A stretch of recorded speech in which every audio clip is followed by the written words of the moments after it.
Hello and welcome back to the Race Department Grand Prix Championship Season 6, Round 5 here from Oulton Park. Drivers currently on their formation lap, and while they do, let's just remind ourselves of the championship standings heading into this final round. Vernon Lechner, with his 4 wins so far in this championship, starting from pole today, is on at the top of the standings with 424. He's ahead of Matt Legale, who's on 350, David Junt on 335. 245 is for Dan O'Neill in 4th, ahead of Tobias Marquardt. Dan Long is in 6th position, Daryl Dahlberg in 7th after his 3rd position in the previous round, Craig Patterson 8th, Tom Watts 9th, Antonio Navarro leapfrogs up to 10th position after 2nd position at the previous round at Brasilia. 11th is Ryan Seltzer, 12th is Oliver Louis, 13th is Jean-Pierre Pere, 14th is Matt Cook, and Johnny Staforos rounds out your top 15 in the championship.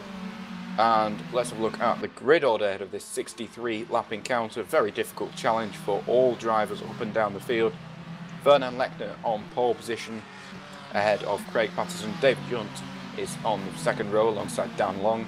Tom Watts, Terrell Dahlberg, Mark Breslin, Dan O'Neill, Johnny Staforos, Matt Legale, Charles Baccio, Manos Papanglu, Ryan Seltzer, Thomas Parsi, Oliver Louis, Tobias Marquardt, Antonio Navarro, Tom Lombard, Carlos Alba, Matt Cook, Daniel Montero, Jeremy Mook and Christian Zorner round out your 23 driver field here as the drivers line up on the grid. Probably quite a difficult start for those lower down just because of the hill, and in fact for pretty much all drivers no part of this circuit is flat, and especially the start and finish line. You can see here at the back of the field a few of the drivers lining up on a hill, so it'll be very difficult not to roll back. So on the grid at the moment, just a few moments away from the lights going out, and they're away. And a brilliant start for Vernon Lechner clears Craig Patterson at the start, and Dan Long moves up into 3rd position, and they're all safely through turn number 1 at the front of the field. A little bit of contact further back, but for the most part it looks like everyone's through safely, and Lechner already nearly a 2nd advantage over Craig Patterson. He head along this back straight. David Junt looking for an early move on Dan Long in the background. We've got side-by-side action between Terrell Dahlberg and Dan O'Neill, very side-by-side through the island bend and towards Shell Oil's hairpin. But it is Lechner out in front by 8/10 of a second from Craig Patterson. Dan Long in 3rd position jumps David Junt off the start, so race pajamas, very good start for them. But already David Junt looking that way and this way, just trying to find a way past Dan Long as they head towards the chicane. All pretty much single file as Mark Breslin under pressure from a number of drivers, and Matt Legale just in front of him trying to make a move on Dan O'Neill. So a few of the racing pajamas drivers under pressure here at the start of the race. Vernon Lechner has 2.5 advantage here through sector 2. This is what we've seen in the previous round. Pull the gap at the start of the race and then control it. Lap is anything to go by, but 62 more laps this circuit to go, and they're not going to be easy for the drivers, especially as fatigue plays. We've got an instant for Legale off the circuit at Lodge, and he has dropped back to 14th position now for LG Racing. So an unfortunate start for Legale, who up until this point has had 3 second position for the new year. Legale struggling a little bit, and here another recovery drive is on offer for the driver, and now behind his teammate of Charles Baccio as well. Looks like it's spread out a little bit further up as we see another driver go off. That's Tom Watts. Spins that Shell Oil's hairpin. Trying to get going again. Very careful not to hit the barrier. And he's down into 22nd, 23rd position that will be, as Tom Lombard goes round the outside of him. And Tom Watts, a very unfortunate start to his race. Got 3rd position at the street circuit of Adelaide, which really did set his championship up quite well, but unfortunately there's going to be a recovery drive today. 5th position for Terrell Dahlberg here in this no man's land further up the field. He's got about a second ahead and a second behind him. Dan O'Neill leading the chasing pack. And Manos Papanglu looking up the inside of Thomas Parsi into Lodge Corner. Very close between the two, and Manos goes off the circuit. Very adventurous move very early in the race, and that's allowed a number of drivers to make up positions. Charles Baccio and Matt Legale, the two LG racing cars, two of those to benefit from that, as Tobias Marquardt and Ryan Selson now look to kind of go down towards Cascades. It's nearly 3 wide, and Selson making an adventurous move up the inside, to say the least, and that's going to compromise his run down straight, and Oliver Louis is going to say thank you very much and go up the inside into Island Bend, but thinks better of it, especially 130 miles per hour and we're only on lap 3. Not the best of plans.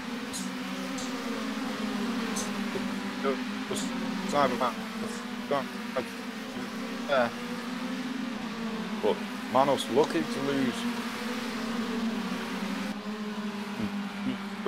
Looking not to lose more positions there in that little exchange. And Marquardt and Seltzer staying as they were as well.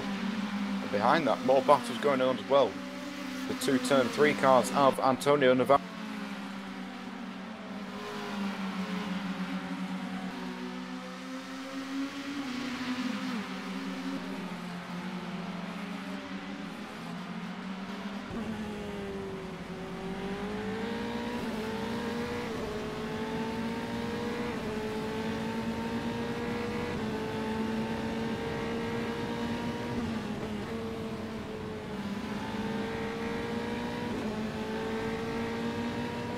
I do apologise, ladies and gentlemen, for my intermittent internet, to say the least.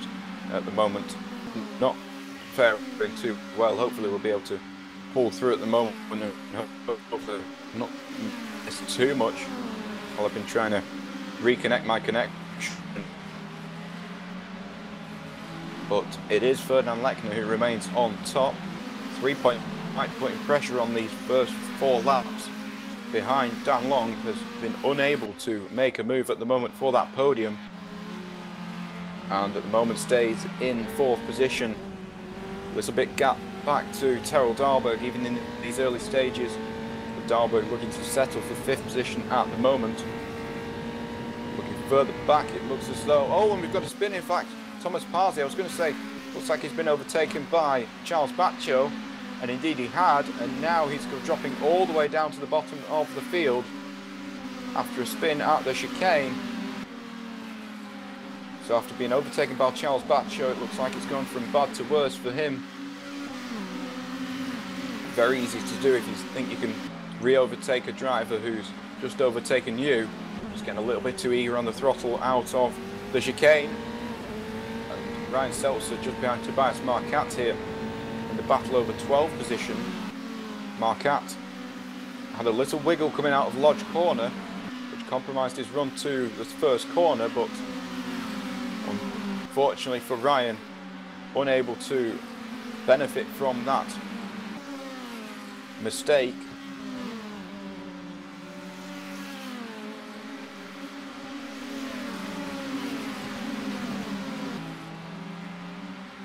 Just behind that, Oliver Louis in 14th position ahead of the two turn 3 racing cars of Antonio Navarro and Jeremy Moot. Then Matt Cook sandwiched in between the turn 3 cars as Carlos Alba follows in 18th position further down. Up, close battles up and down your order in these opening laps.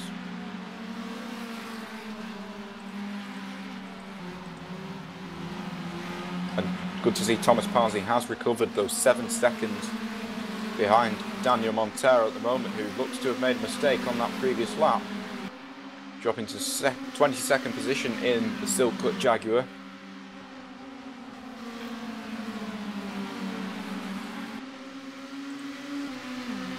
And it also looks as though Terrell Dahlberg's made a mistake, as Dan O'Neill suddenly started to pile on the pressure, just half a second behind Dahlberg as they round turn number 1 down the hill into Cascades. This very fast left-hander, just hug the inside curve for as long as you can, trying to hold on. But O'Neill, for the moment, in 6th position.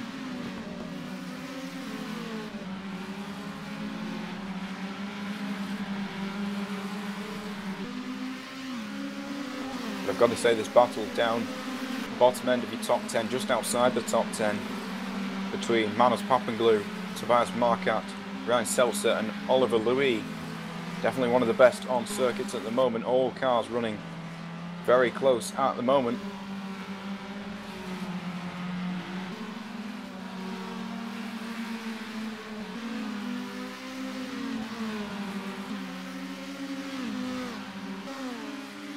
Ryan Seltzer with a podium at Guyana at the 2nd round, but since then not really been able to mount a serious charge on the championship after missing 2 rounds. 8th position at Adelaide and then missing out at Brasilia and Hockenheim. But piling on the pressure on Tobias Marquardt and down towards Lodge Corner. He's going to be on the inside before the corner. Little bit of contact made on the apex, but Seltzer is through, and Oliver Louis also going to make a move on Marquardt up the inside into turn 1. A very risky move. Marquardt forced to run over the curb a little bit there through turn number 1, and Louis for the moment through past Marquardt, and Marquardt in his wheel tracks though as they head along the straight and into Island Bend, flat out in these Formula 3 cars. It's unbelievable to believe, but 135, 140 miles per hour through that left-hander.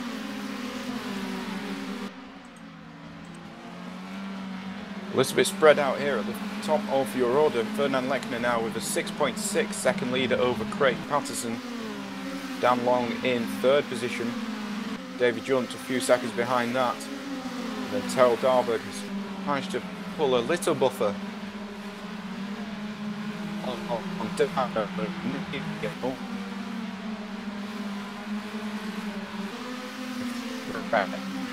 losing that 5th position now. Slightly good on for Terrell Darberg.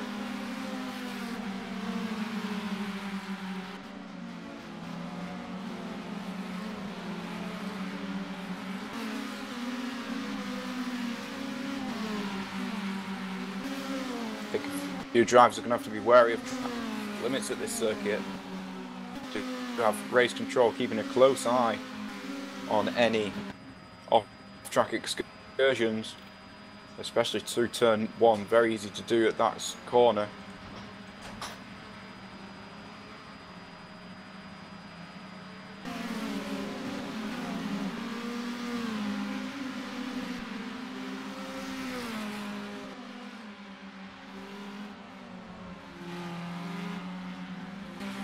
And after that brilliant move that Oliver Louis made on the previous lap, he's been able to gap Tobias Marquardt by the best part of a second. Oh, we've got a drive going down the field. Last time move down into 21st position. And Watts also involved in that. So Watts after 5th position after lap 1.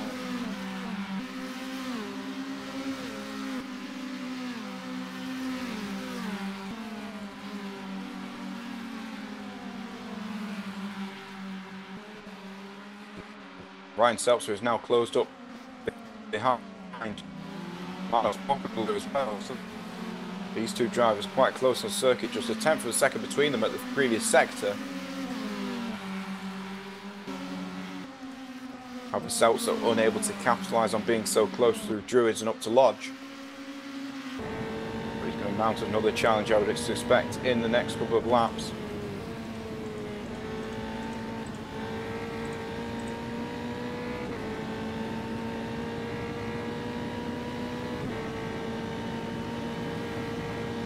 Antonio Navarro, who scored a very well-deserved 2nd position at the previous round, now right behind Tobias Marquardt into Shell Oil's hairpin.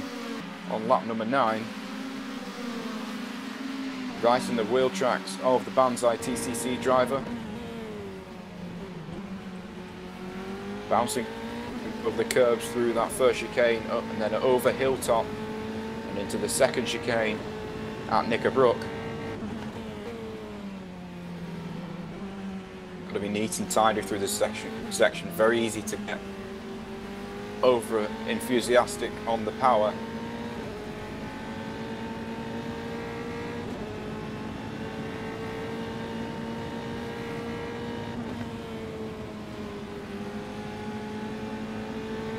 And Matt Legale, after his track excursion through Lodge a few laps ago, is now right behind Johnny Staforos. Just a few tenths behind as they went over the start-finish line to start lap number 10. And now down into Cascades, is going to be looking for the drive out of this corner. Then along the back straight into Highland Bend.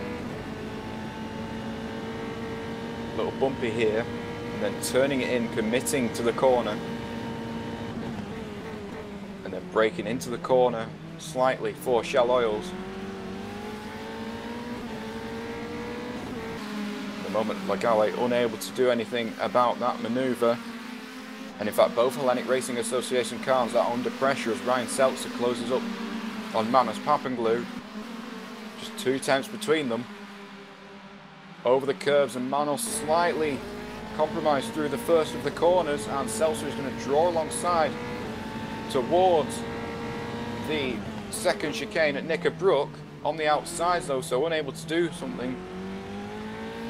Manos Papanglu locking up there in an attempt to defend the position. But Seltzer will have the run all the way up the hill towards Druridge and into next corner. And that's Johnny Staforos just in front of Manos Papanglu. So either contact or just on his own devices, Johnny Staforos has dropped down the order. Manos Papanglu right in his wheel tracks, and that'll help him slightly, just give a little bit of a gauge of how quick he needs to be going. And Seltzer, he needs this gauge because Seltzer right on his wheel tracks, easing off there on the start-finish straight in order to avoid making contact with Papanglu. He had such a good run out of the final corner. And now onto this back straight towards Island Bend. He'll have the run once again. But just not quite long enough that straight in order to make a move. At the moment looking like he's conserving slightly. Perhaps knowing a move at this stage is too risky for his race.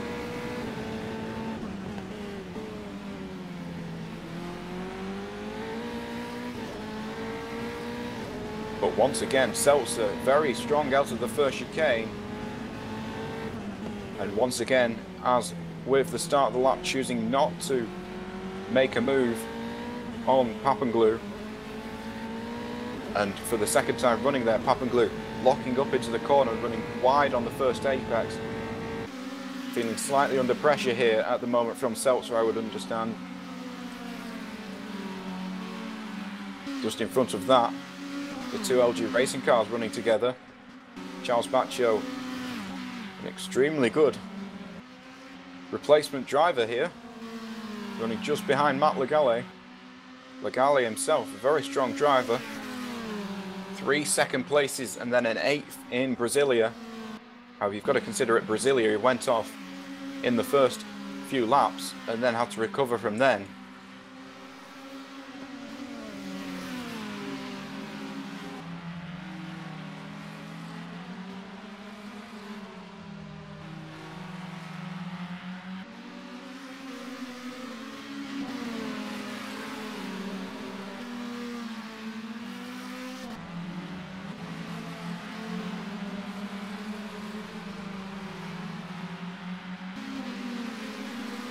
Just a little bit further back in your field, the battle for 14th position hotting up here between Tobias Marquardt and Antonio Navarro. Navarro's been behind Marquardt for a few laps now. Navarro moved up from 17th after lap 1 into this 15th position spot.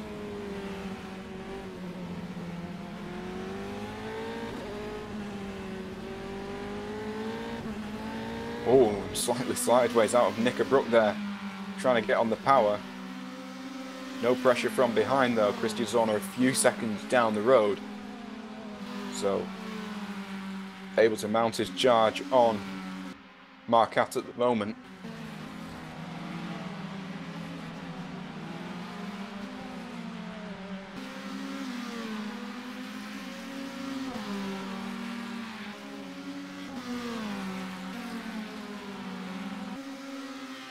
And the battle between third and fourth now closer than it has been.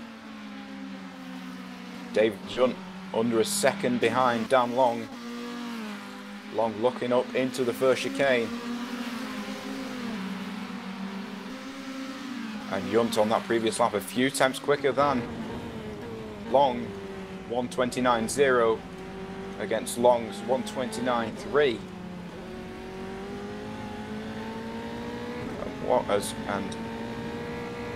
As with Antonio Navarro, David Junt struggling to get on the power out of Knickerbrook.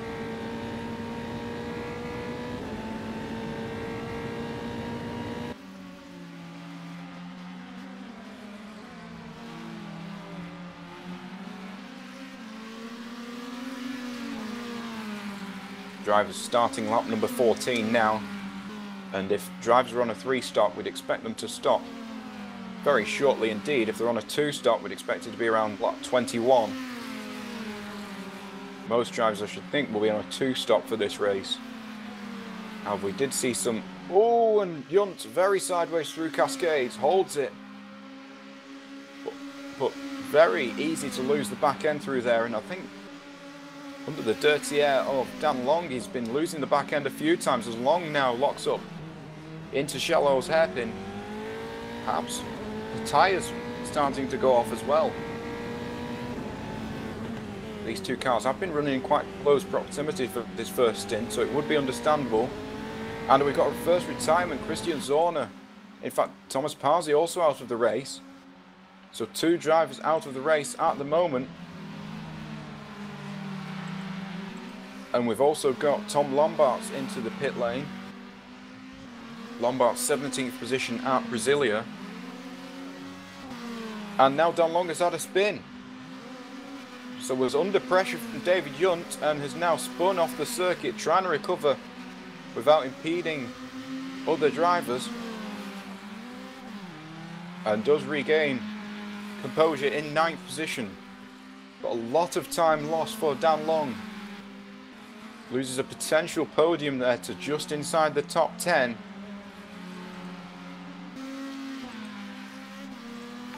And that's given David Junt 4 seconds of empty tarmac in front of him in order to put down fast laps. The last 2 laps a little off the pace, though he was behind Dan Long. His best lap of 1:28.6 there. Fastest lap of the race. Currently a 1:27.5 from Ferdinand Lechner. And Lechner now running around 1:28.5, 1:28.6. Which it looks like no other driver is able to match. Patterson in 2nd position, 1:29.5 on that previous lap.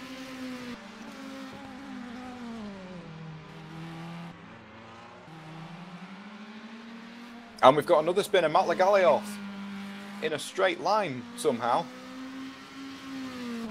Halfway down the back straight. Back on the circuit in 14th position. However, he's lost a lot of time there. 7th position now for his teammate Charles Baccio. 8th position for Dan Long. And Legale once more, another mistake has cost him some time.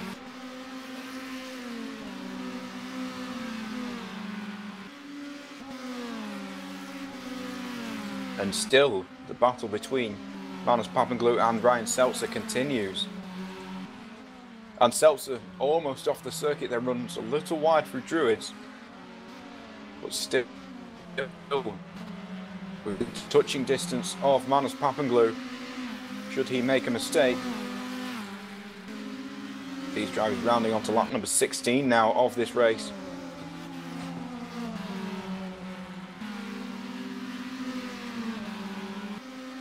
Mark Breslin, a driver we've not really mentioned during this race so far, closing in on Dan O'Neill.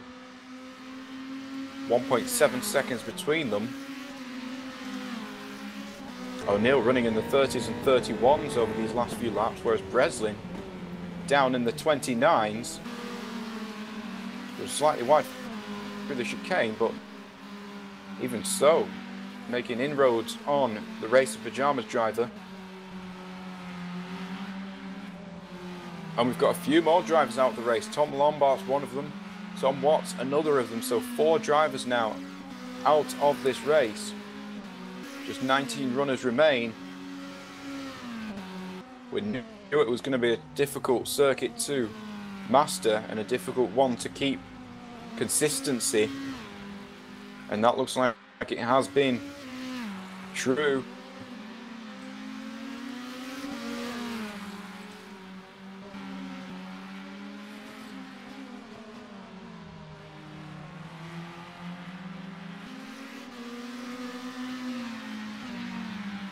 And Dan Long and Dan O'Neill now making mistakes, running 7th and 8th position.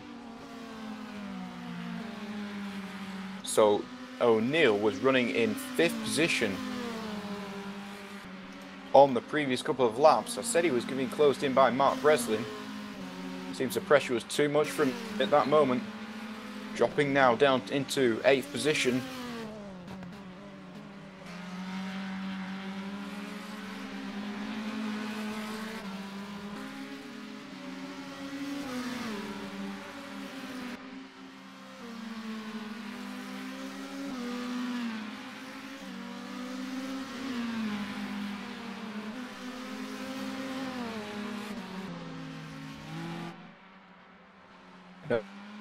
At this moment, I don't believe we've seen any drivers make their scheduled pit stops. Maybe some unscheduled, but in terms of race strategy, without damage goes, most drivers look to be still on the 2-stop strategy.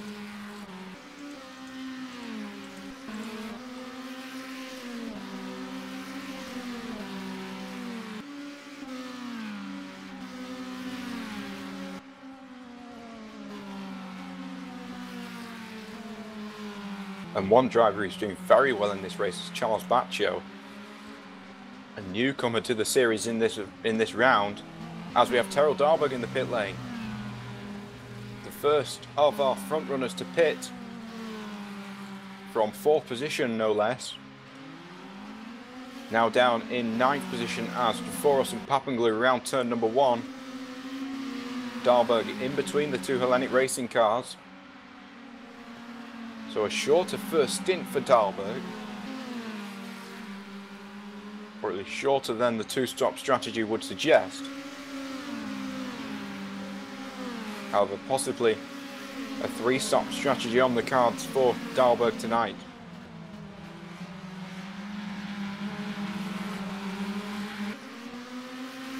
And this is something we've seen from Dahlberg quite a bit during this series. He did the same thing at Brasilia in the previous round, and we all know how that came out. He managed a 3rd position in that race, so perhaps on the newer rubber he can mount a challenge on the drivers in front of him. At the moment being slightly held up by Johnny Steforos, who of course is on his original set of tyres. Dahlberg darting this way and that way, trying to find a way through. Has got to be careful here as Ryan Seltzer runs off the circuit in the background.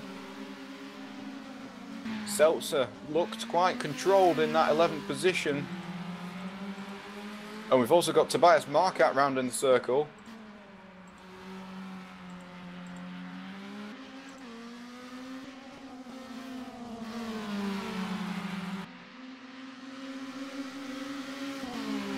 So Seltzer not losing any positions, but 8 seconds of time lost to the battle in front of him, and Dahlberg has now made that move up into 8th position,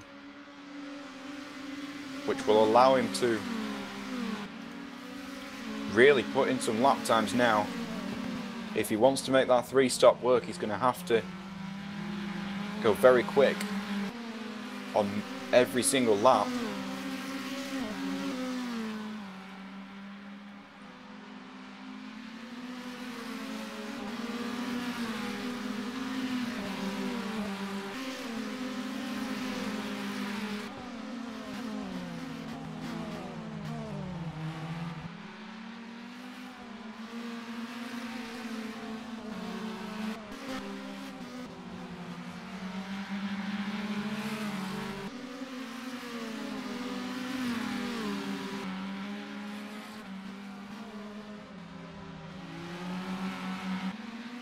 Dahlberg, the only one to pit for the moment.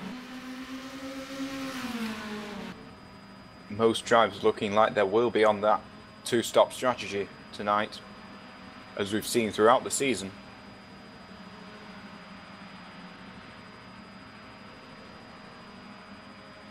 I've got to admit, despite Johnny Staforos being the slightly quicker of the drivers here tonight in Hellenic Racing, at least as far as the first couple of laps have shown, since Staforos' slight mistake, he has now dropped slightly back, and we've got a battle going on for P16. Tobias Marcat and Antonio Navarro battling away as they complete their lap.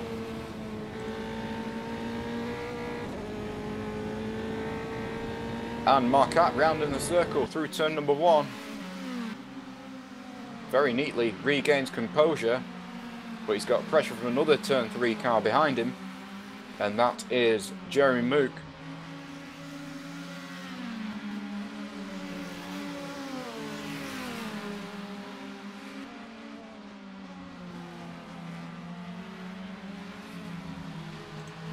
And Charles Baccio now putting the pressure on Mark Breslin here for 4th position. Breslin has had a pretty good season. Currently running 17th in the championship despite missing 1 round, but has got better and better each round. Best result of 7th in the previous round. He's looking to top that here tonight with the 4th position he's currently standing in.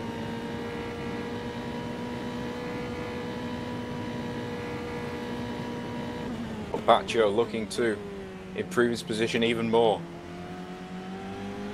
12th after lap 1, now up to 5th position.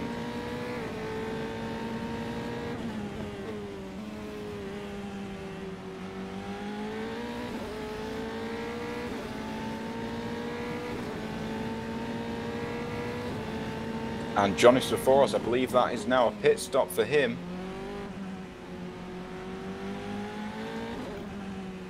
As he is now in 13th position.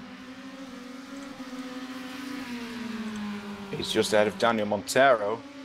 And yes, 20 seconds lost there in Sector 1 would indicate that he has come into the pit lane for a fresh set of tyres.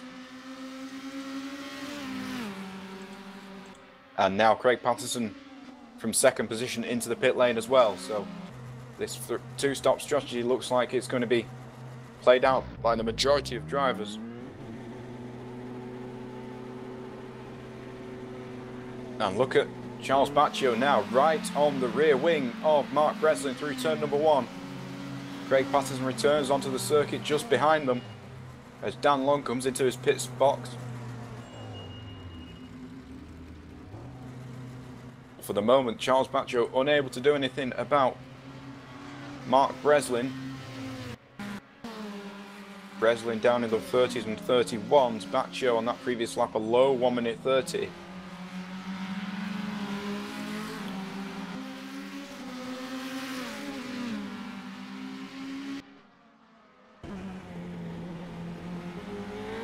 And it does look like Charles Baccio will be coming into the pit lane this lap, and also we've had a drive-through penalty for Johnny Staforos, who is serving now. Matt Lagali also in the pit lane, as is Antonio Navarro. Very busy pit lane here at 3rd race distance. Staforos, a drive-through penalty presumably for speeding in the pit lane. And our leader Ferdinand Lechner also in the pit lane. Resumes on circuit where he was, but David Young looking like he's going to be pretty much alongside his teammate here, despite having made 1 less pit stop.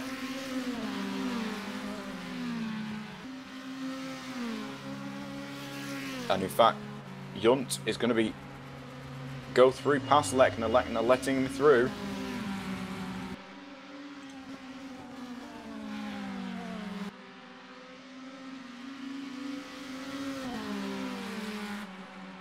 And Charles Baccio now into the pit lane from 6th position, perhaps trying the undercut on Mark Breslin. which would make sense considering he looked the quicker of the drivers before the pit stops. And now resumes on circuit just ahead of Ryan Seltzer. And in quite a bit of clean air now. Terrell Dahlberg ran his shell oils as Charles Baccio exits Cascade, so around 15 seconds between them. In fact, it's more like 20 seconds between them, 25 seconds between them.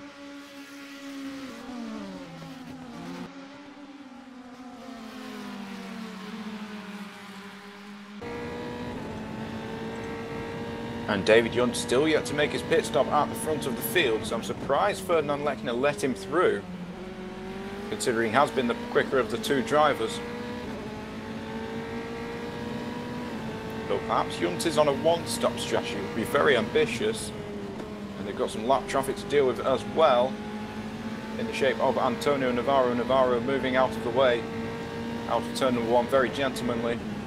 Understands that there's other drivers coming through. As Mark Breslin now pits from 5th position, Craig Patterson able to make a move, so it looked like Breslin was battling on that lap. Terrell Dahlberg goes through into 4th position. Charles Baccio rounding the final corner at Lodge. Let's see if he can make that undercut work. It's been a pretty good lap here for Baccio. And Breslin still in the pit stop. Now exits, and he's going to be immediately off the pit limiter, but it's still not enough. Baccio up to 5th position.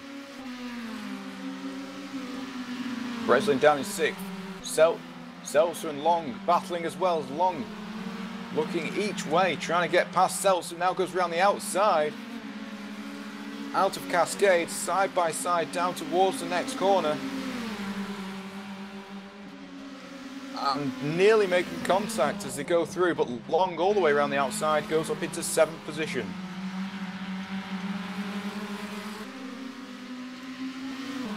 I believe Ryan Seltzer still yet to make his pit stop, whereas Dan Long did make his pit stop on lap number 22. And David Yunt now into the pit lane from the lead, allowing Ferdinand Lechner to go through. And Yunt will be looking to get out ahead of Terrell Dahlberg. Dahlberg on the 3 stop, if his current race strategy anything to go by. And up into 3rd position for Terrell Dahlberg.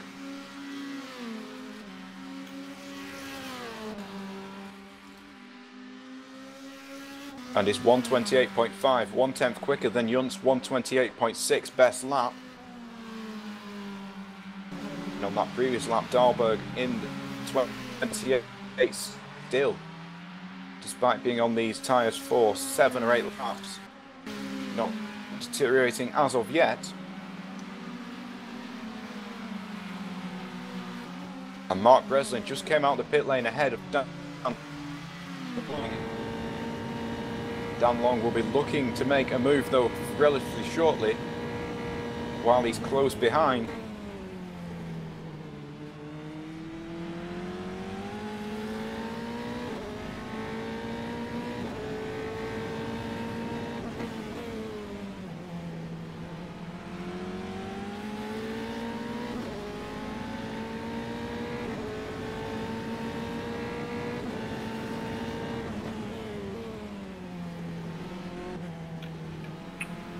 And still Ryan Seltzer yet to make his pit stop here, so Seltzer going long in this first stint. In fact, it does look like he's going to pit on this lap.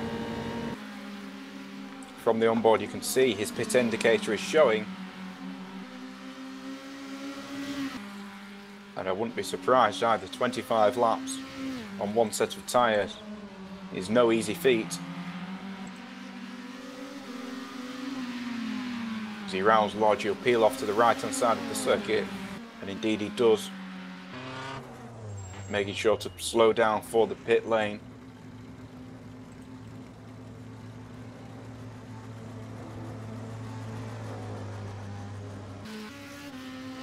And that will drop him down a number of positions. Dan O'Neill goes through, Papanglu and Seforus will also go through, and Papanglu during that pit stop has made a move on his teammate as Seltzer now exits the pit lane. Staforos heading through turn number 1, and they're going to be side by side as they exit the pit lane. Can Staforos hold it round the outside, down the avenue and into Cascades? No, he can't. Seltzer though will be on cold tyres, and you can tell he's a little bit cautious there through Cascades, and Staforos does make the move along the straight. Seltzer with the fresher tyres, but the cold tyres at the moment, and that is what has lost him that position. And Dan Long and Mark Breslin closer than ever, 2 tenths between them.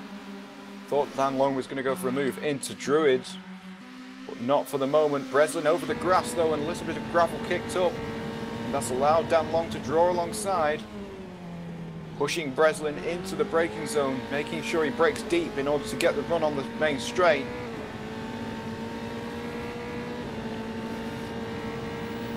And this is going to be Dan Long's best opportunity now to make that move, if ever there was one.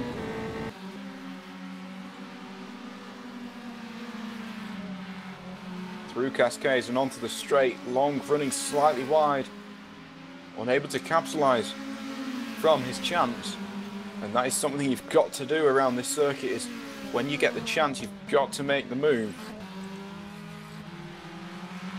And we've seen Staforos do it. We've seen a number of other drivers do it as well in the first half of this race.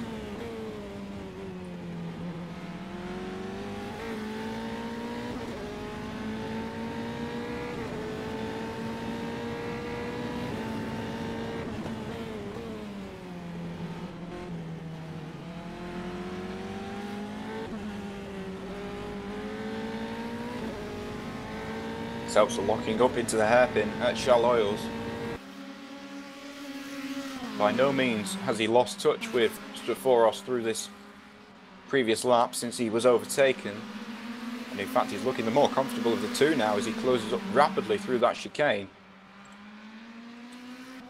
But for nearly the entirety of this race, Seltzer's had a Hellenic Racing Association car in front of him,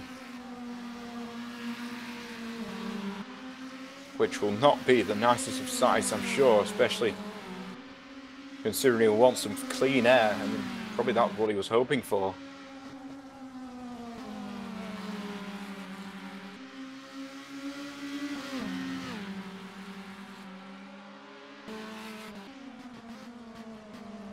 Dan Long still just 3 tenths behind Mark Breslin. As they go into Shell Oils, he closes up rapidly on the brakes. Huge amounts of camber there at Shell Oils to help you round.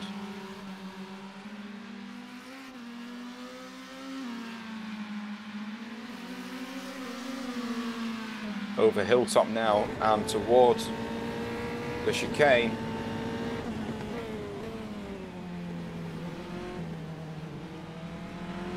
And now here through this right-hander at Knickerbrook. Very odd apex there because the curb, similar to turn 1, starts quite early, so you think you've got to turn in, but it only tightens later on in the corner.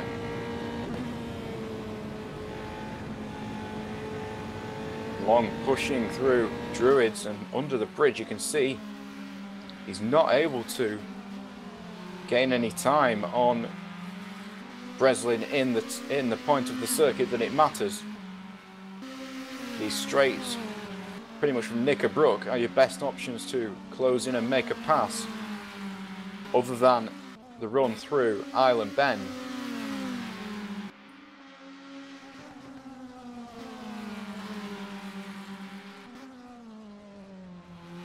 And Seltzer once more on the rear of Staforos, there or thereabouts, as he has been since Staforos went through. But Seltzer, we're wanting to dispatch of the car in front if possible, especially since he would be hoping to make the move in the pit stops and get out in free air.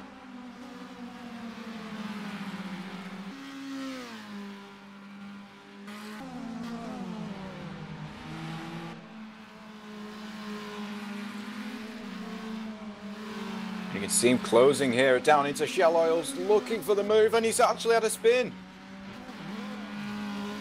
That'll be so annoying. Went to look for a move, but unfortunately was too far back, realised too late and had to slam on the brakes, which in turn caused the rear end of the car to spin around as he went into the corner and tried to downshift in order to avoid the car in front. And he's now lost 4.5 seconds to the driver in front. But more worryingly for him, has got Oliver Louis. In fact, no, he's not. I was going to say he's got Oliver Louis behind him, but at the moment he's not. That is Tobias Marquardt, who's a lap behind.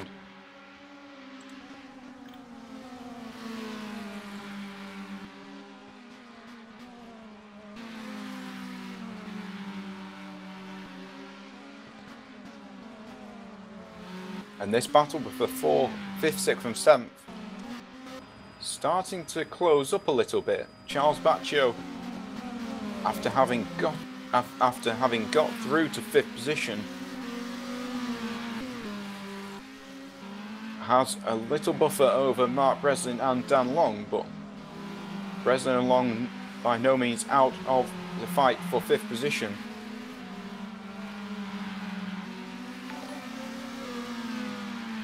And Terrell Dahlberg, now we're on lap number 30 of this race. I would suspect he will be looking at making a second pit stop if he is on that 3-stop strategy. Certainly his first stint suggested that.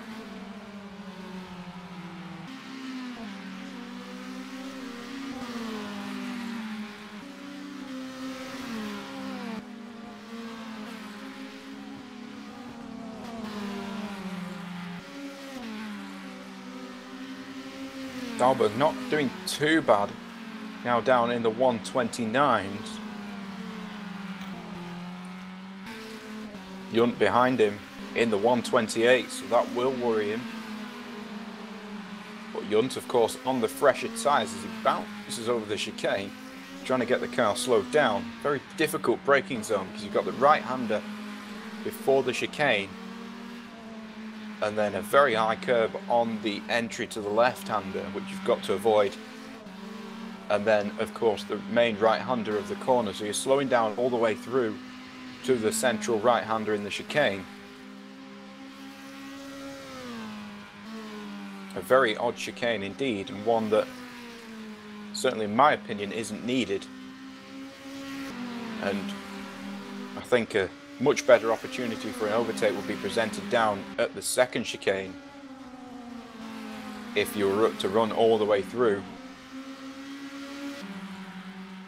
Halfway through this race now for these front runners. And Ferdinand Lechner at the moment controlling things at the front, closing up on some lap traffic.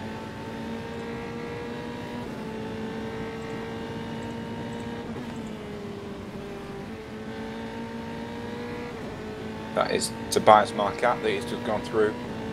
And we've now got a DNF for Antonio Navarro back into the pit lane. An unfortunate end for Navarro. Would have wanted to show that the last round podium was something you could repeat. However, unfortunately, a DNF in this round.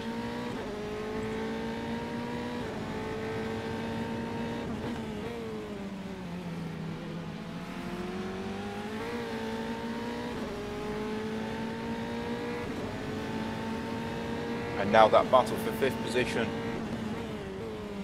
is closing up even more, but the problem for Breslin and Long is they have traffic. That is Jeremy Mook just in front of them. Mook moving out of the way as they head up the hill. And Breslin gets through. Can Dan Long get through as well? Yes, he can. Let's move to the side of the circuit. This battle the closest on circuit at the moment. If any one of these three makes a mistake, it'll be certainly a position for the other drivers.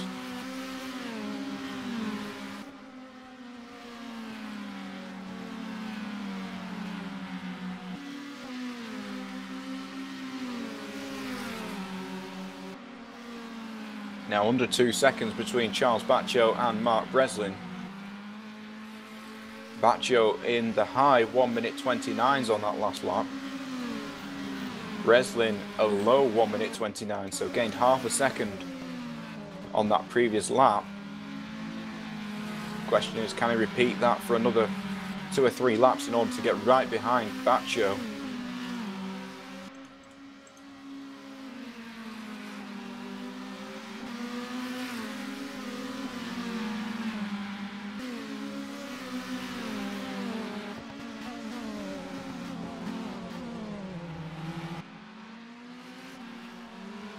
And David Yunt is another driver making progress, 0.8 of a second quicker than Terrell Dahlberg on that previous lap. And Dahlberg slightly sideways through the apex of Lodge Corner at the final sector of this lap. And Yunt now 1.7 seconds behind. So Dahlberg increasingly under pressure from David Yunt.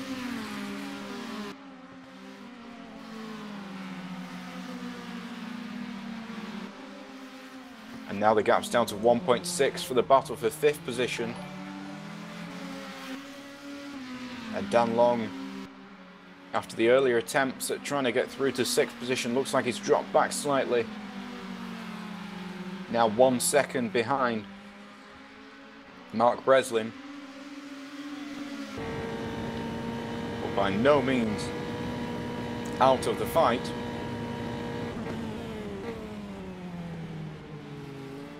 Being pulled along, if anything, to the battle with Charles Baccio.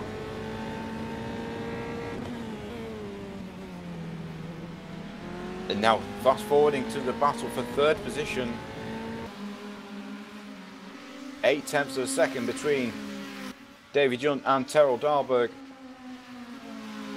as they round the final couple of corners to complete lap number 34.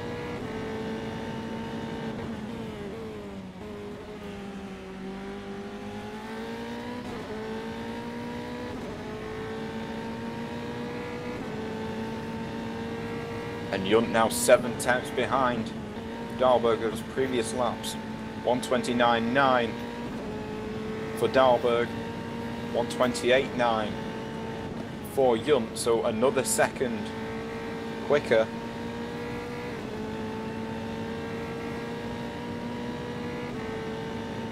Of course, one of the things we have to consider here is that Yunt has the fresher of the tyres by about 5 laps. But even so, they both made 1 pit stop.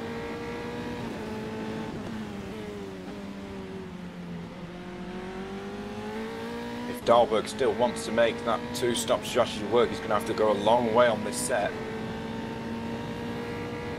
At least to lap 38, I would have said.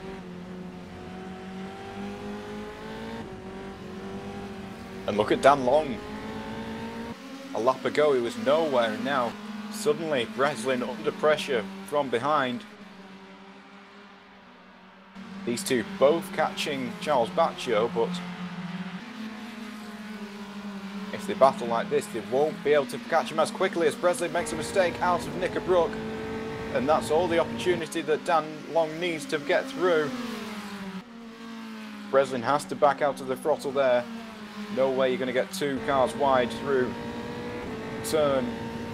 the penultimate corner at Druids.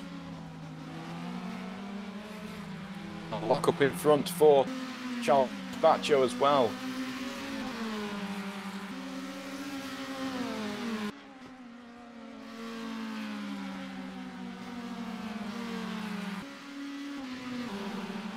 So now it's up to Dan Long to make the move in front and make some inroads on Charles Baccio, running wide over the curb at Cascades, and that's going to allow Breslin to close in.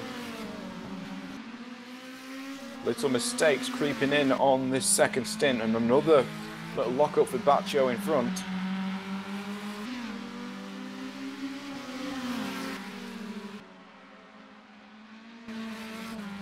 And David Yunt even closer to Terrell Dahlberg.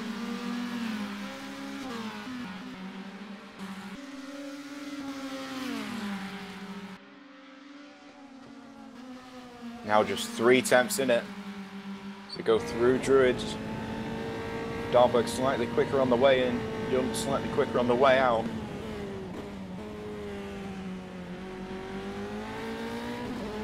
Now David Junt's closed in.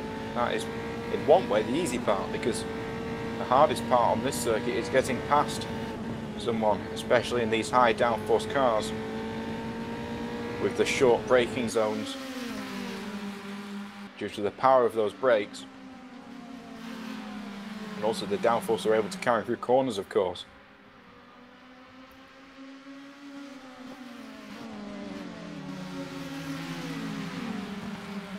And Breslin's dropped back from Dan Long. They both run wide out to turn 1 at Old Hall. But even so, Dan Long gaining best part of a second of Mark Breslin.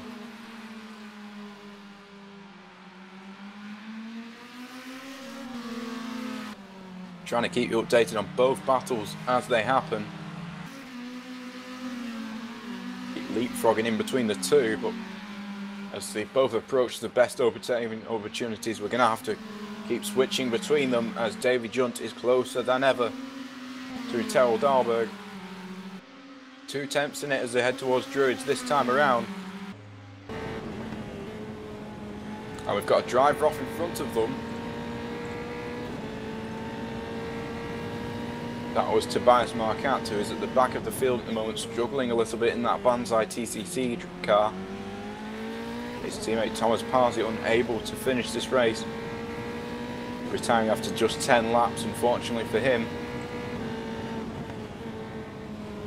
David Junt very much still in this race and looking to challenge Terrell Dahlberg, taking advantage of these fresher tyres to close in.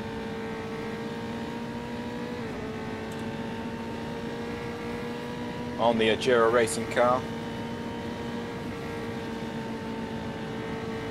And now looking for opportunities to make a move. Dahlberg has now gone 22 laps on those tyres.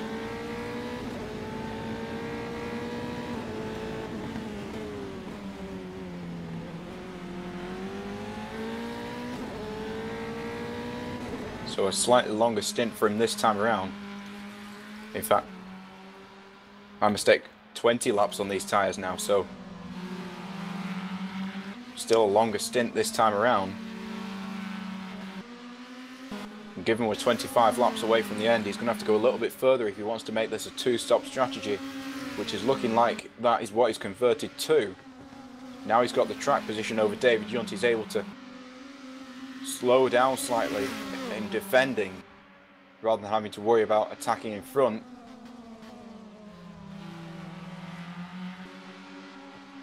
But you've got to admit that it's only going to be a matter of time before Junt will be able to pass because of the tyre wear that Dahlberg will start to experience as the tyres go off the cliff.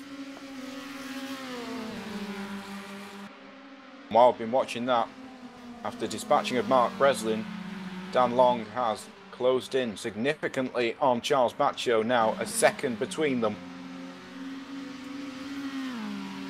Dan Long a 1:29.5 on that previous lap. Charles Baccio 1:29.9, so slightly quicker of the two.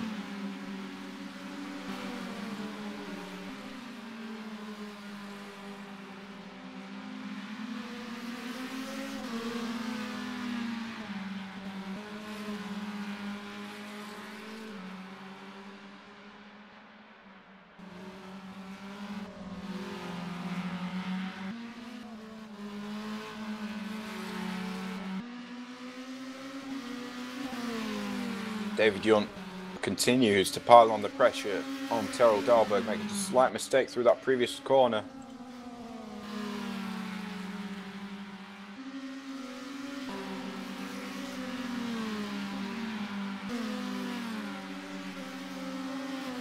Down to Lodge, just a few tenths between them.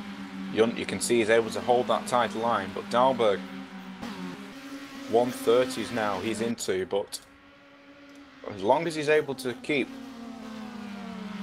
that just that little bit quicker than David Junt, or just on the same pace as David Yunt, he'll be fine to stay ahead. And of course, the longer he takes these tyres, the shorter his last stint will be. Will Yunt risk an undercut in order to gain track position?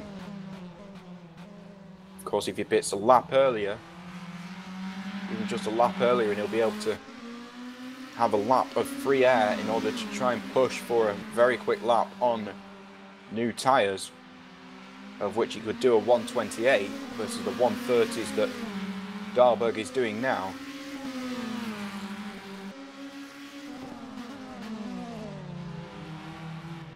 And Yunt through the chicane, so close behind Dahlberg. But once more, Dahlberg able to get the run out of the Knickerbrook. Now the slipstream takes over and Yunt is able to close in though. Through Druids once more. Yunt having to go slightly slower in the dirty air. And that compromises his run towards Lodge Corner.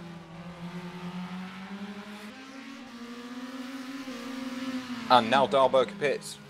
So Dahlberg pitting on lap number 40. Which means he's got 23 laps in this next stint. He's just had a 23 lap stint, so he's got to do the same again. And of course, with this track position he's on now, as Dan Long also makes a pit stop. So he'll be attempting to do the undercut on Charles Baccio, who he was behind before this pit stop phase. But Dahlberg, I would have thought, will be wanting to come out in some clean air, which he has done. He's got Tobias Marquardt in front of him, but Tobias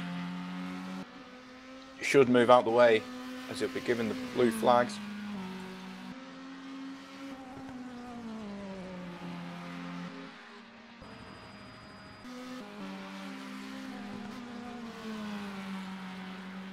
And now is the time David Yunt needs to push. Third position on the road. He was doing 129s before he caught up to Terrell Dahlberg, so if he can do that again, he should gain some time. Dahlberg now right behind Tobias Marquardt as he go into the chicane, which will be holding him up slightly.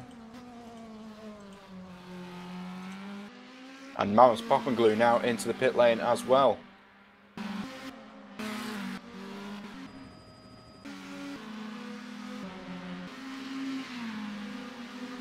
Still Terrell Dahlberg unable to get past Tobias Marquardt.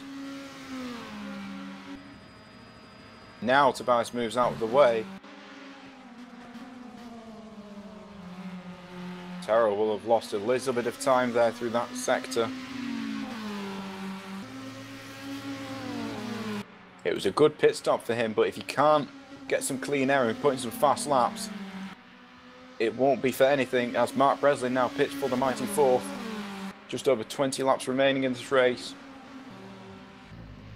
And Breslin exits the pit lane behind Dan Long.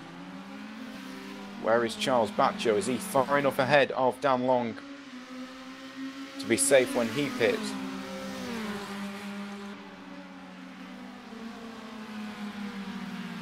So a few battles that need to play out here in these pit stop phases. David Yunt, a 129.4, so 1.1 seconds quicker immediately than he had been doing behind Terrell Dahlberg.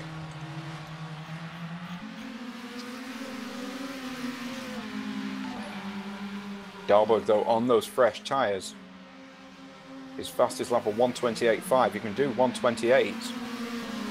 He'll still be going quicker than David Yunt, which will mean he'll still come out of the pit lane quicker than David Yunt. Yunt that time around a 129.3. And Craig Patterson now pitting from second position, rejoins in third with Charles Baccio on his rear end.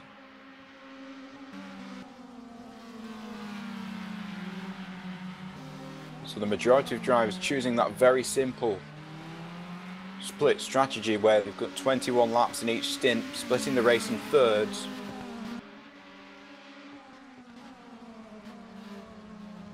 Tel Darberg in the 1:28, so that is quicker than David Yunt.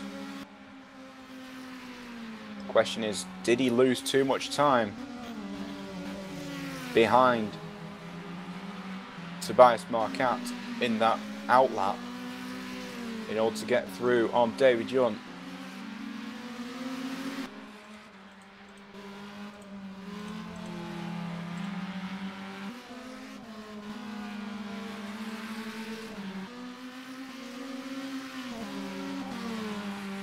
Yunt did pit quite late on lap number 25.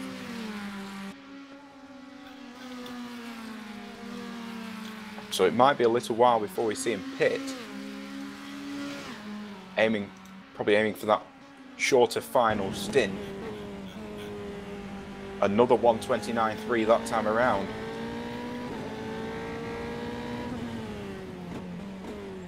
And Charles Baccio now into the pit lane from 4th position. He'll be wanting to come out the pit lane in front of Dan Long.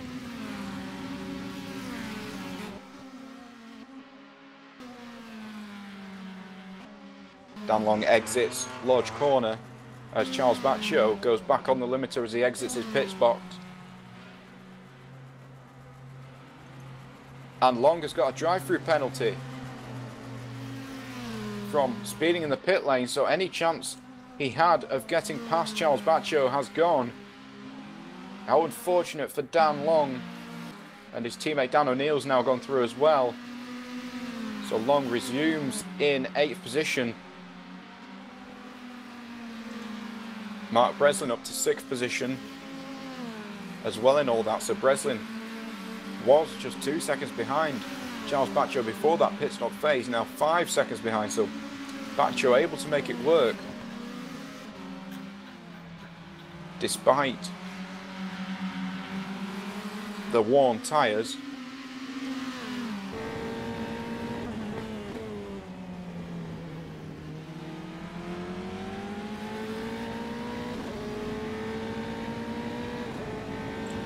And Dan O'Neill and Dan Long very close together on track, but O'Neill letting Long through because he is about to come into his pit lane and doesn't want to interrupt his teammate on his charge back up the field, because he's only got 6 seconds ahead of him, has Dan Long, before he can get to Mark Breslin. So with just under 20 laps remaining, there's still plenty of time remaining for him to make the move up the order.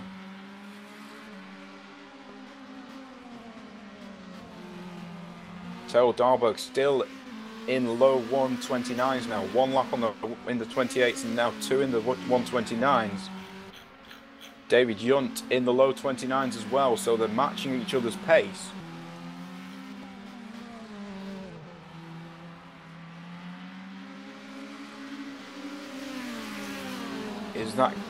The gap is 25 seconds between them.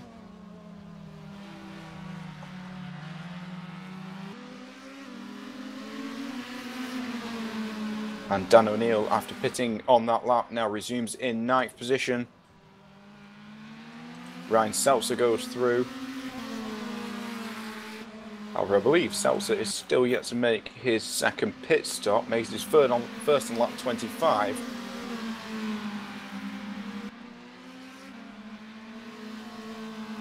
And now Dan Long straight away behind Mark Breslin. So Breslin obviously made a mistake, and Dan Long now made a mistake.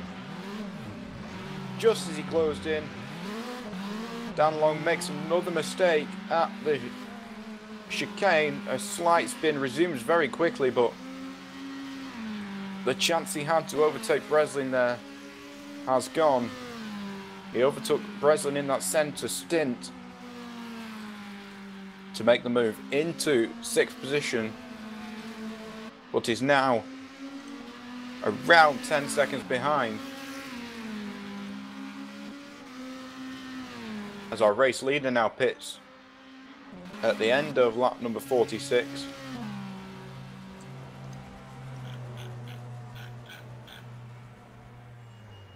Lechner running in the 29s there at the end of the stint, so the tyre's definitely going off.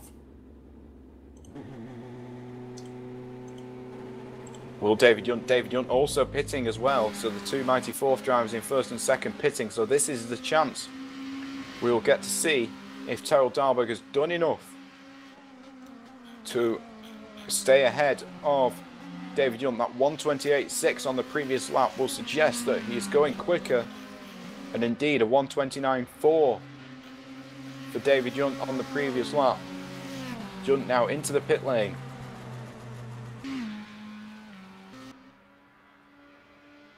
Stops in his box, up on the jacks. Craig Patterson through to second position, remains in second position after this pit stop phase. Dahlberg along the start-finish straight. This is going to be mighty close as Yunt comes off the pit limiter and Dahlberg is through. Dahlberg remains in third position. But now, as with the second stint, is where the problems will start for Dahlberg with the worn tyres. However, he knows he can keep Yunt behind. It's just a case of executing it.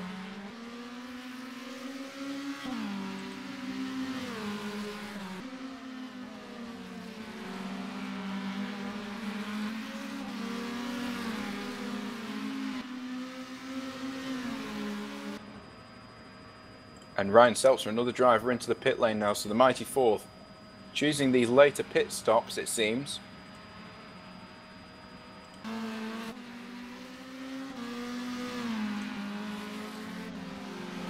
This battle for third position, still the closest on circuit. This will be Dahlberg's second podium of the season.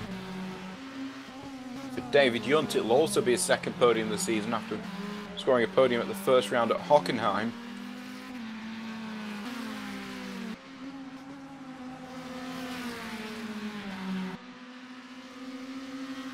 Yunt may overtake Matt Legale in this final race of the championship to move up to second position in the championship.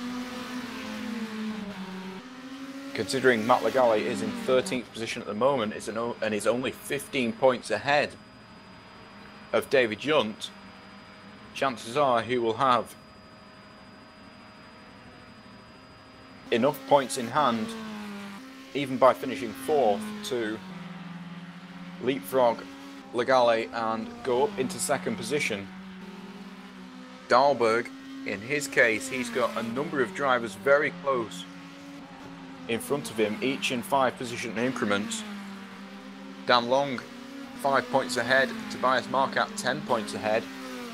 Dan Long is in 7th position, Tobias Marquardt in 17th position. So this could see Terrell Dahlberg go up to 5th position in the standings as well. And he might even leapfrog Dan O'Neill, who's only 15 points further ahead of that, though he'd have to hope for 25 more points than Dan O'Neill in order to do that.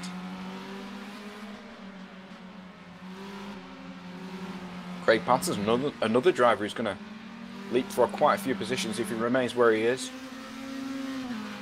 Patterson, after finishing 3rd position in the pre-season round, unfortunate DNF at Hockenheim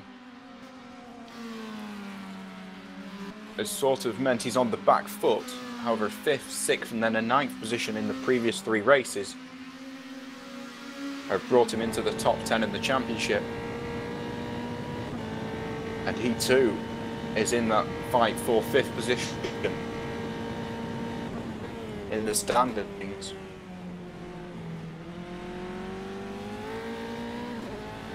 And Yunt, while I've been talking about the championship, has been closing in on Terrell Dahlberg. The gap now only just over a second as Yunt, very aggressive over the curb into the chicane.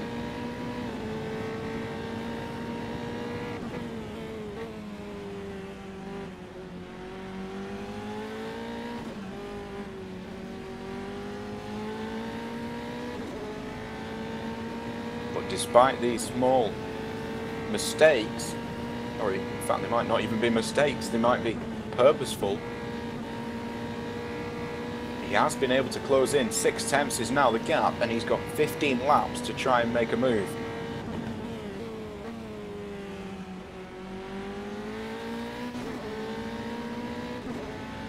over the line, it's going to be even less than 6 tenths. It's going to be 3 tenths now.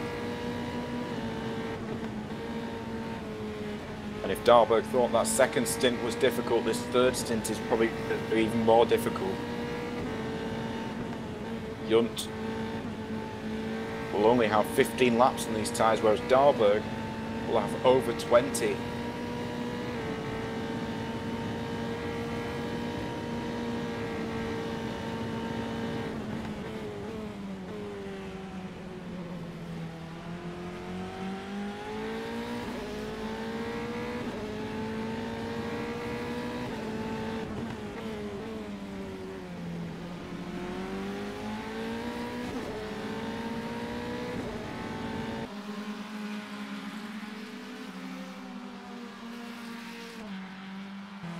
Down into the second chicane again. This is where Yunt seems to be closest. From here to through the final sector is where his best shot is, I would say, for a move.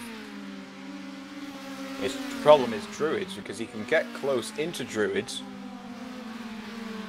but then due to the dirty air of the car in front, he has to lift off slightly more than Dahlberg, and the straight following it isn't long enough for Yunt to make a move. He is close out of Lodge though. However, again, Old Hall not really a passing opportunity. Unless your name is Oliver Louis. Showing that passes can be made into Old Hall.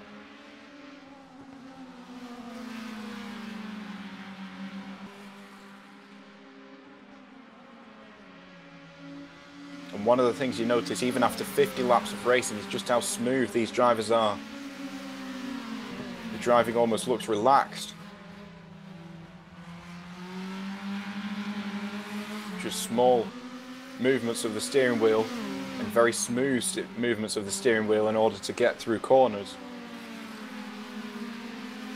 The only jagged movements come when oversteer comes into play, and Dahlberg shifting to the left there, hoping to break the toe just for that few hundred meters. And Yunt once more. Nicker Brooks seems to be his enemy in this race. So I feel if you could get a better run off Nicker Brook, he might have a chance into Druids, but each lap when he seems close enough, he seems to take a very tight line into there. Having said that, this time round he's the closest he's ever been, and Dahlberg has had to go defensive.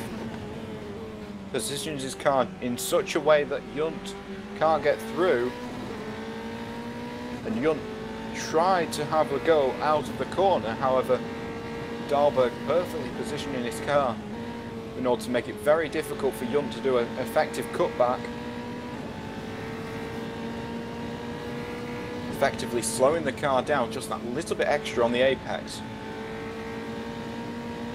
Yunt unable to go around the outside just because the corner isn't long enough and Dahlberg isn't going that much slower, and compromising Yunt's run, because when Yunt makes the run he's going to have to slow down in order to avoid hitting the back of Terrell Dahlberg.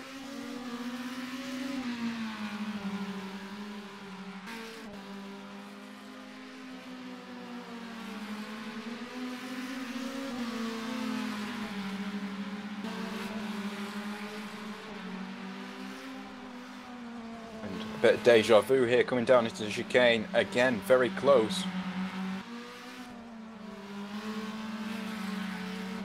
And again, Yunt unable to make the run up Druids. However, he is closer this time as they go over the hill at Clay Hill.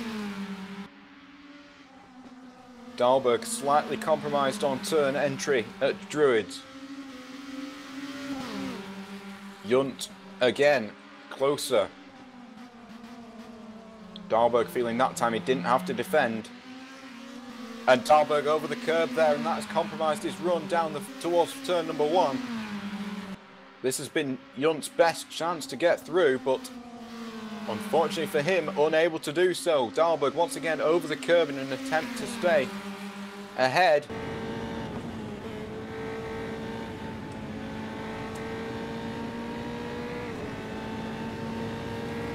Just a tenth of a second between them as they went over the start-finish line. Dahlberg immediately shifted to the inside of the circuit right against the pit wall, just in an attempt to make Yunt go the long way round. He knew that run out of the final corner was compromised, so he had to immediately defend, and now Dahlberg coming under pressure even more. Slight lockups here with just 10 laps remaining. Dahlberg again going on the defensive, moves across to the centre of the circuit for the braking zone. Of course, you can't move all the way because the driver might be there. And Yunt again closer than ever. And now Dahlberg is defending harder. Before he was just moving slightly to the inside. Now he's compromising his own lines. And this is when Yunt is able to make the move.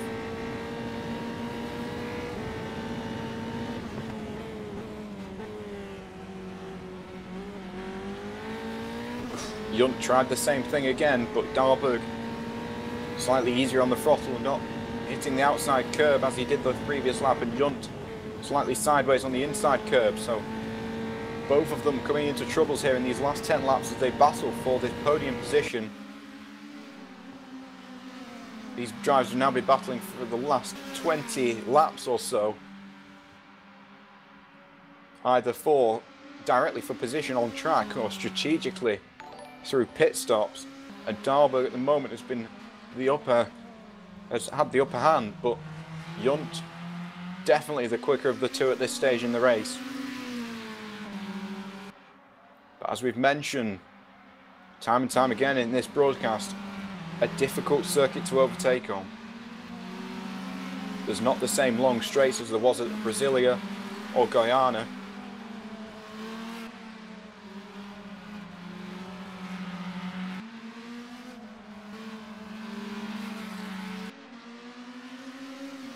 And this circuit very much about rhythm.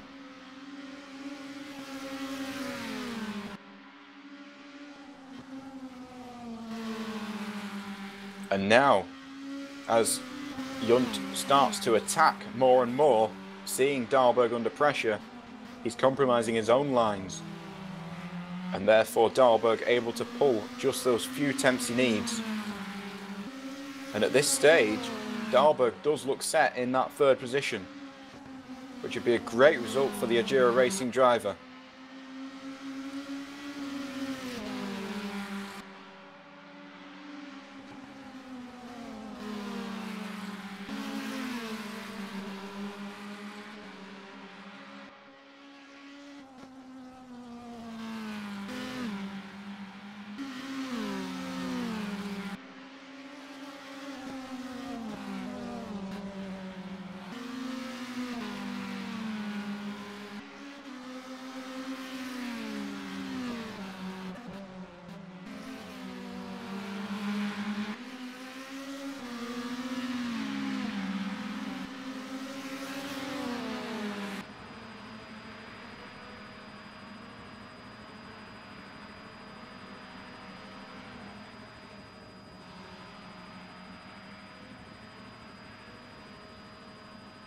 One battle that is starting to appear is between Matt Cook and Daniel Montero for 14th position. Just a second between them at the moment. Matt Cook in the CM Garage car, currently sitting in that 14th position, and currently 14th in the championship as well, after a 14th, an 18th, a 13th and a 12th. Daniel Montero on the opposite end of the scale, his first round for this championship.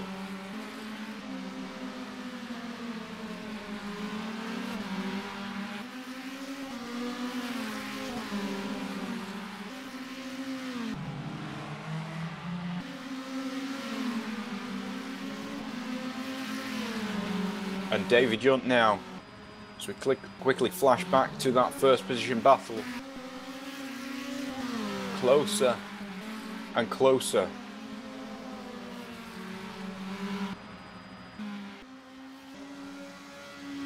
I think that was the closest I've ever seen him through Shell Oil's hairpin.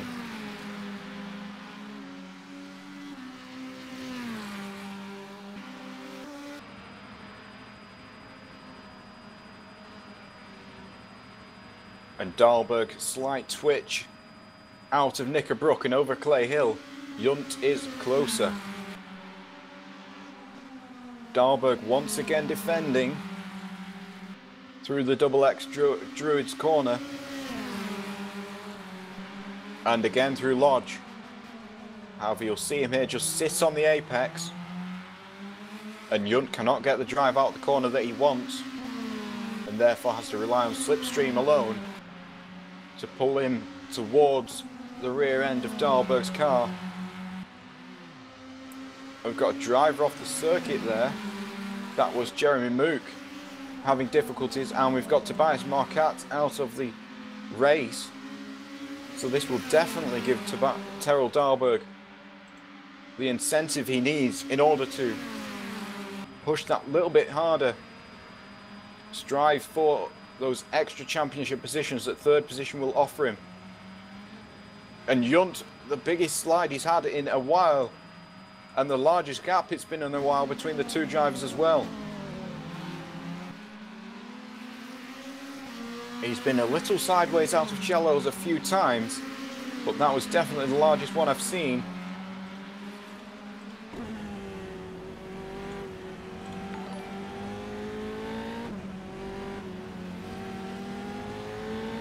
And the gap as they head through sector 2 is up to 0.7 of a second. And suddenly, with just 6 laps to go in this race, Yunt has got his work cut out.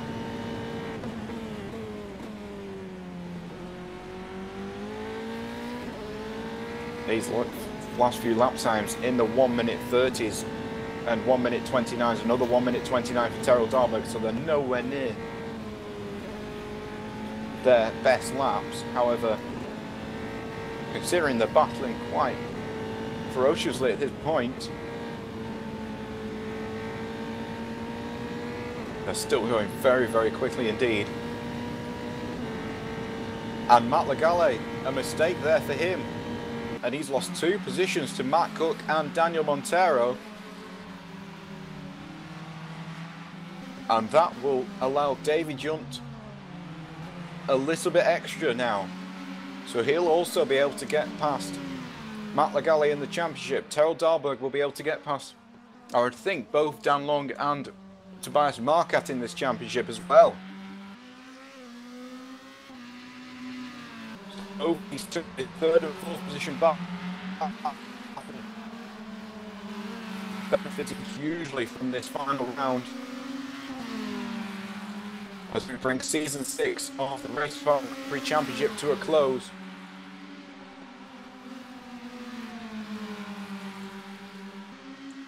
But it's nowhere near over yet for Tobias Marquardt and David Yunt. Terrell Dahlberg and David Yunt.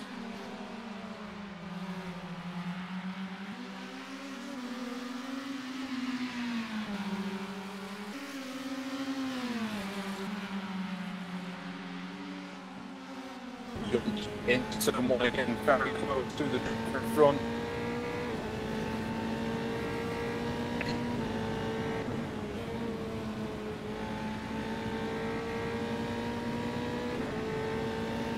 Daniel Montero also very close to Matt Cook.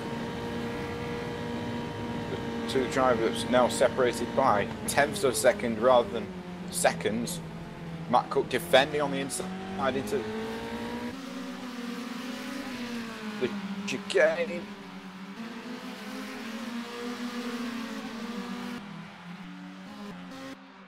Daniel Montero just about avoiding the back of the CM Garage car, but he's right under the rear wing now as they head up Clay Hill.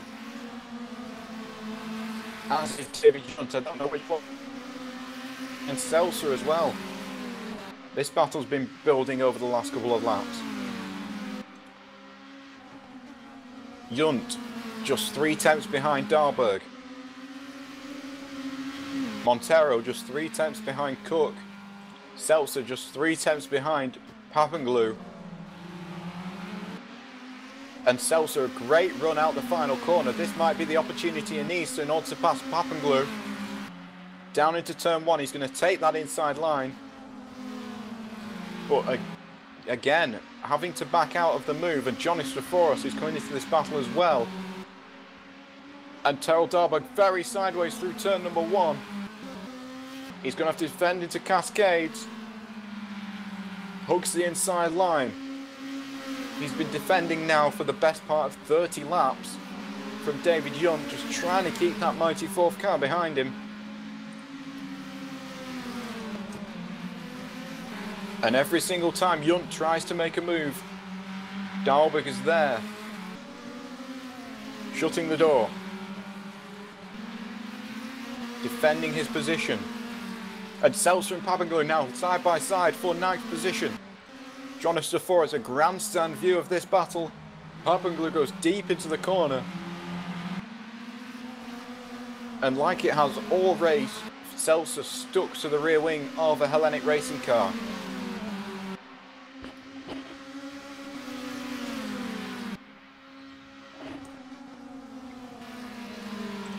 And David Yunt, as he has been for the majority of the race as well, stuck behind Terrell Dalberg. Dalberg, after that inspired first stint where he went shorter than everyone else, got on the fresh tyres early and came out ahead of David Yunt. He's been able to put in solid laps, lap after lap, which has allowed him to stay ahead for now. But Yunt, a 1/10 of a second behind once again. But time is running out. Just 3 laps to go as our leader Ferdinand Lechner, who, as with a lot of these races this year, as Ryan Seltzer makes a mistake. Seltzer down into 11th position. The 2 Hellenic racing cars come out on top. Staforos was giving him pressure from behind. He was trying to put the pressure on Manos Papandreou as well, but the pressure was too much for Seltzer, and down in 11th position. But Ferdinand Lechner now with 3 laps to go. And in fact, Terrell Dalberg and David Yunt are coming up behind Ryan Seltzer now. Seltzer will be shown the blue flags here as they go through the chicane and into Knickerbrook. And Dalberg, another slight switch on the warm tyres. He'll be praying those tyres hold on just for those extra few laps. Towards Druids again.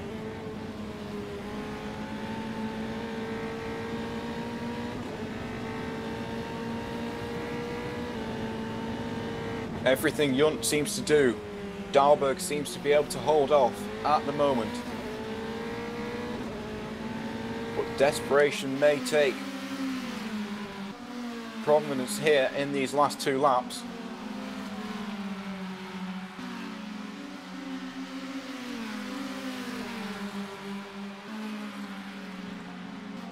And Matt Legale has actually been able to come back into this battle between himself, Matt Cook and Daniel Montero. Legale looking for those extra points in order to keep ahead of David Yunt, but I think it's too little too late now.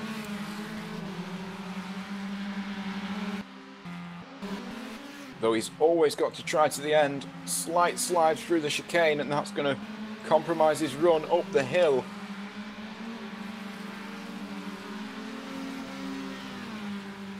And now Lechner on his final lap in what can only be described as a 5th display of excellent driving. And what will surely at this stage be his 5th win in the championship out of 5 races.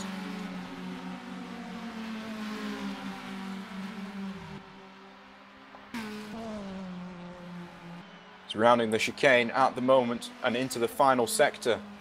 But I cannot take my eyes off Terrell Dalberg and David Yunt. They are coming onto their final lap. And David Yunt has just 3 or 4 more overtaking opportunities in order to make the move he needs on Terrell Dalberg. But those 2 will come across the line in about a minute's time. But Ferdinand Lechner is going to be crossing the line in just a few seconds' time. Ferdinand Lechner's 5th win in this championship, and with it he will be crowned the Race Department Grand Prix Championship Season 6 champion. A beautiful display of driving for Ferdinand Lechner. Mark Breslin comes across the line in 6th position, 1 lap down. But we've got 2 battles to keep an eye on here on the final lap. And Matt Legale, a spin in a collision with Daniel Montero. And David Junt and Terrell Dahlberg side by side into the chicane for the final time. There's another battle just ahead of that, and that is the battle between Manas Papanglou and Johnny Staforos. Just 1 sector to go, just 3 corners David Junt has in order to make his move. Dahlberg once more defensive into Druids.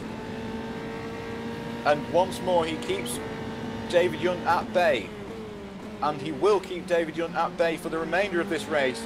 A beautiful display in defending. And Terrell Dahlberg will take 3rd position here in the final round of the Race Department Grand Prix Championship.